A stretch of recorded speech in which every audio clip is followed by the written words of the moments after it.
Hi there, hello, good day, and welcome to Diary of a Goat Lass's top 9 lists of goat-related goodness. I'm your host, Anna Maria, the Goat Lass. Now, first off, I would like very much to say welcome to the first in I hope to be many goat-related top 9 lists where we'll discuss everything and almost anything about our favorite and frankly misunderstood caprine friends. Now, why top 9, you ask? Because 10's overused and 11's already taken. So, without further ado, let's get started.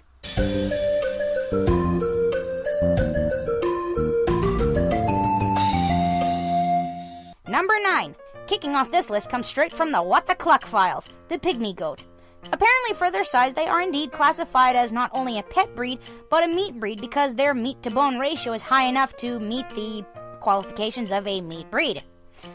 Well, I guess if you treat them like furry little chickens with hooves and process a whole bunch of them in one go, then yeah, roast on up with potatoes, carrots, and squash in a big roaster, and bing, dinner. Just make sure Fluffy wasn't in the lineup for the chopping block, or you got some splaining to do. Number 8. Now, for the second contender from the What the Cluck subject, the Nubian. One of the more iconic dairy breeds is now, for some reason, being labeled as a dual-purpose meat and dairy breed. What's up with that? Apparently, the reason for this comes from the recent trend to breed Nubians to Boer or some other meat breed and either sell those kids for meat or keep them for rebreeding to, again, a Boer, with the result of being a meatier-built kid and nannies that milk like gas pumps, which presumably translates to heavier weaning weights. Does it work? Well, I guess that would be in the eye of the beholder, or eye of the breeder, I guess. I am told by a number of producers that this is quite sound science, but we will see in another section of this list that crossing dairy with meat doesn't always work in everyone's favor. Number 7. Now here's one that I'm willing to bet you've never heard of, because I know I've certainly never heard of it, is the Rangeland.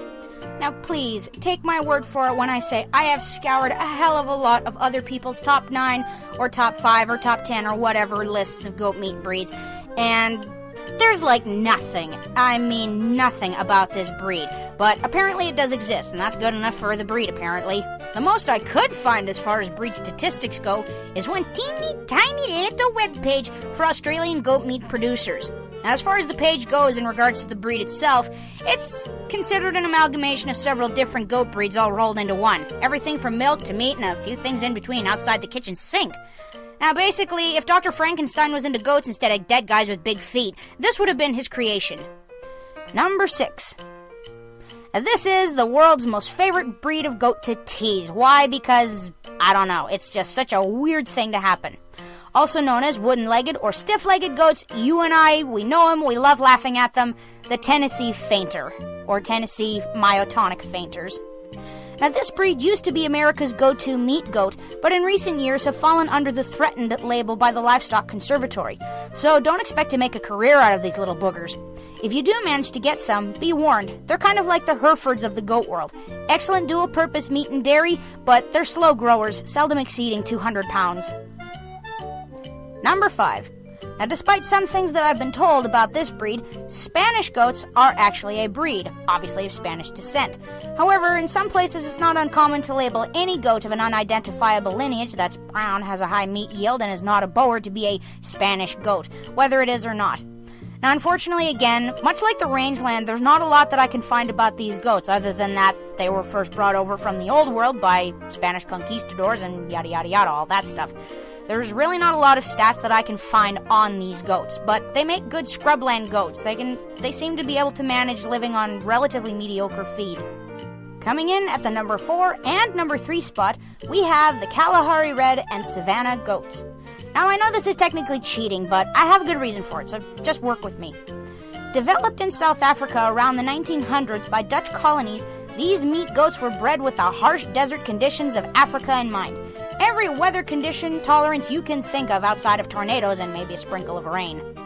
The Savannah was developed to have superior maternal skills and better feet than another certain member on this list, and the Kalahari Red is likewise meant to simply be a hardier goat with a striking, solid red appearance and more tender meat. But allow me to make a humble observation. Seeing as there were actually not 2 but 3 breeds developed in South Africa from, I'm willing to bet, similar gene pools around similar times, in this order, the Savannah, the Boer, and the Kalahari Red are all the same class of farmer's goat. Okay, I've made my statement. Going now. But the breeds are all pretty much the same. Number 2. One of the most unique things to come out of New Zealand alongside, I don't know, weird birds and Lord of the Rings everything, the Keycode is the end result of crossing Anglo-Nubian, Toggenburg, and Saanen goats with native feral goats back around the 1980s by farm couple Garrick and Ann Batten. Now this was intended to be the meat goat to end all meat goats, with weather-hardy health, tough hooves, and capable of high-yield feed-to-weight conversion on comparatively poor feed quality. Sounds like the ultimate meat goat, right? Well, in the opinions of some breeders, and I myself am inclined to believe this, they are a good meat breed, but because so much of their lineage is from dairy breeds, they tend to be a little more leggy than most meat breeds should be. Now, granted, they have terrific mothering and milking skills, I'm told, but at the end of the day, it's a meat breed derived from dairy, so eye of the beholder again, maybe? Besides that, outside of New Zealand and possibly Australia and some places in the United States and a little bit of Canada, it's actually a pretty rare breed of goat, even being placed in the Rare Breeds Conservation Society of New Zealand. And the number 1 meat goat breed is clearly the undisputed Angus of the goat world, the good old Boer. Now I say Angus just as much for adoration as over monopolization. Originally developed by Dutch breeders in South Africa around the 1900s, around the same time as the development of the Kalahari Red and the Savannah. You see where I was going with that? In an attempt to create a weather and disease-hardy meat breed, turned into one of the most popular meat breeds since their debut on the shores of North America around the 1990s. Coincidentally, the same year I showed up. And what do we say about coincidences? The universe is rarely so lazy. Haha, just kidding. Now, this is also one of the biggest goats on this list, with some individuals reaching record-breaking 350-pound billies. But on average, a good billy by 2 years of age are closer to anywhere from 170 to 250 pounds at the most, with nannies around the 120 to 200 pound at maximum range. Sometimes more, sometimes less. Now, a quick fun fact about the Boer is their name is actually derived from the Dutch word for farmer. So, in essence, they are the farmer's goat. Now, if that's not a beautiful title, I don't know what is. Well, that's it for this list. I hope you enjoyed, and if you want to see more, feel free to drop a comment down below with everything from a simple thank you to ideas for future lists. Also, be sure to hit those like and subscribe buttons. It really means a lot to me. And just remember, every new like on Facebook or YouTube subscription comes with a free bag of peanut butter cookies. Really? No, not really. God bless and have a great day. Later, taters.